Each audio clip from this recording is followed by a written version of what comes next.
लासो काफुलजी नमस्कार अनि गुड आफ्टरनुन सम्पूर्ण उपस्थित यहाँ हुनुभएका आज यहाँ सोनाम लोछार मनाउन उपस्थित हुनुभएका आशे आनी जो नाना सबैलाई तथा उपस्थित सम्पूर्ण महानुभावहरूलाई तेन तामाङ हिल्पाको तर्फबाट र मेरो व्यक्तिगत तर्फबाट हार्दिक स्वागत तथा अभिवादन गर्दछु। साथै 28औं वैश्विक सोनाम लोछारको शुभ उपलक्ष्यमा यहाँहरू सबैको सुस्वास्थ्य दीर्घायु तथा उत्तरोत्तर प्रगतिको हार्दिक मङ्गलमय शुभकामना व्यक्त गर्दछु। म अमरराज सिंह तामाङ तेन तामाङ हिल्पाको उपाध्यक्ष हुँ। हाल आस्को टेन्टमा बसोबास गर्दछु।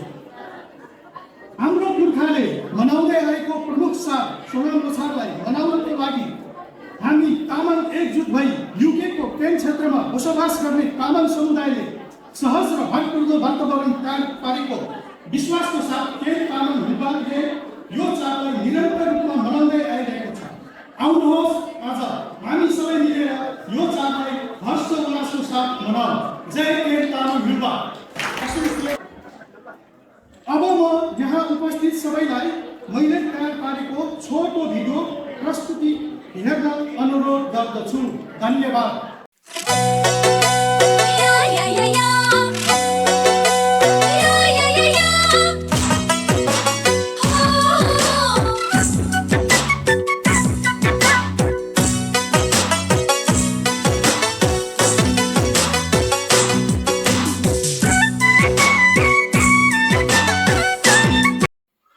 लासो प्याफुलजी सम्पूर्णमा म अमरराज सिंह तामाङ उपाध्यक्ष केन तामाङ हिल्पा आज यहाँ सोनाम लोछार मनाउन पाल्नुभएका सम्पूर्णमा 28औं वैश्विक सोनाम लोछारको शुभ अवसरमा केन तामाङ हिल्पाको तर्फबाट र मेरो व्यक्तिगत तर्फबाट यहाँहरू सम्पूर्णमा सुस्वास्थ्य दीर्घायु एवं उत्तरोत्तर प्रगतिको हार्दिक मङ्गलमय शुभकामना टक्राउँदछु।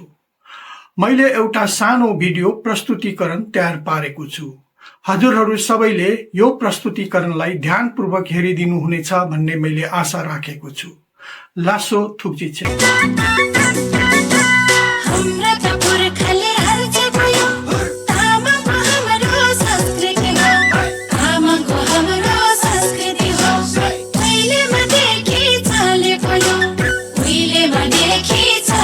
प्रत्येक वर्ष मनाउँदै आइरहेको सोनाम लोछार पर्वले वर्षको एकपटक हामीलाई हाम्रो तामाङ जातिको संस्कृति परम्पराको झल्को दिलाउनको साथै सम्पूर्ण केन क्षेत्रमा बसोबास गर्ने तामाङ समुदायले सोनाम लोछार पर्वलाई हर्षोल्लासको साथ मनाउन आवश्यक छ भनी पाल्नु भएकोमा केन तामाङ हिल्पा परिवार अति नै गौरवान्वित महसुस गरेका छौँ।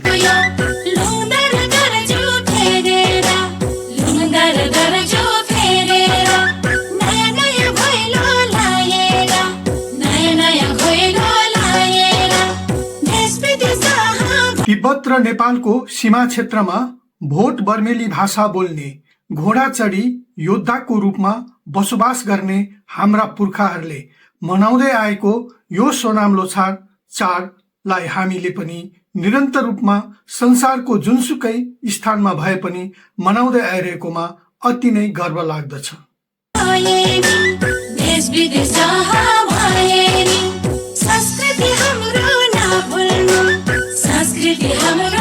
यसै सिलसिलामा आज हामी नेपालको विभिन्न स्थानमा बसोबास गर्ने तामाङ जातिहरूले युकेको केन क्षेत्रमा बसाइसराई गरे पश्चात पुर्खाले मान्दै आएको सोनाम लोछारलाई संरक्षण गर्न केन तामाङ हिल्पाले अहम भूमिका खेलेको छ। तामाङ जातिको पहिचान सांस्कृतिक रीतिरिवाज र परम्परालाई जोगाउन केन्टमा केन तामाङ हिल्पा गठन भएकोमा हामी सबै गौरवान्वित छौँ।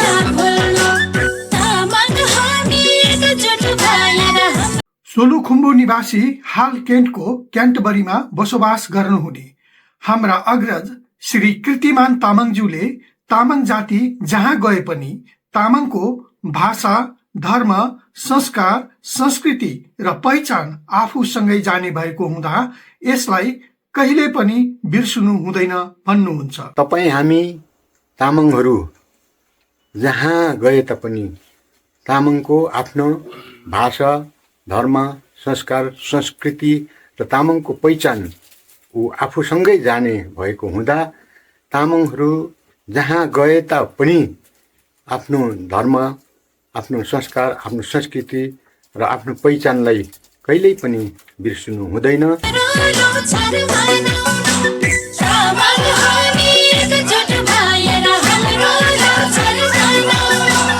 हो, हाम्रो अग्रजको यो भनाइलाई नै सर्वोपरि मानी हामीले यो पुस्ता र आउने नयाँ पुस्तालाई सोनाम लोछारको माध्यमबाट तामाङ जातिको पहिचान, संस्कृति, रीतिरिवाज र परम्परा जोगाउन महत्त्वपूर्ण भूमिका खेल्नेमा विश्वास राख्न सकिन्छ।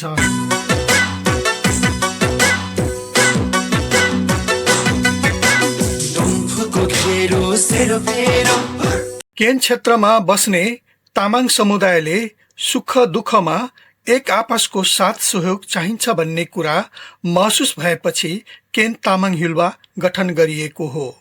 अहिले यसको सदस्यता लिन पनि अनुरोध गरेको छ। 28औं 62औं सोनाम लोछारको शुभकामना सन्देश दिँदै केन तामाङ हिल्वाका अध्यक्ष श्री गोपाल तामाङज्यू भन्नुहुन्छ, प्यापुलजी सम्पूर्णमा म गोपाल तामाङ केन तामाङ हिल्वाको अध्यक्ष। यो संस्था विधिवत रूपमा 12 जुलाई 2025मा 16 सदस्य समिति सहितको गठन भएको जानकारी गराउँदछु। मेरो एउटा नम्र निवेदन यो छ कि सबै केन्ट हिल्वाहरूले सदस्यता ग्रहण गरिदिनु हुन पनि म विनम्र आग्रह गर्दछु। 28औं 62 तालो वर्ष सोनाम लोछारको उपलक्ष्यमा सुख, समृद्धि तथा सुस्वास्थ्यको हार्दिक मङ्गलमय शुभकामना व्यक्त गर्दछु। जय केन्ट हिल्वा। के गर्नु छ र तेरो मेरो, के गर्नु छ र तेरो मेरो, दुई दिने हाम्रो जिन्दगी, दुई दिने हाम्रो जिन्दगी। आज त मर्छ कि भोलि मर्छ, आज त मर्छ कि। अन्तमा फेरि पनि 28औं 62औं सोनाम लोछारको हार्दिक मङ्गलमय शुभकामना टक्राउँदछु। जय केन तामाङ हिल्वा।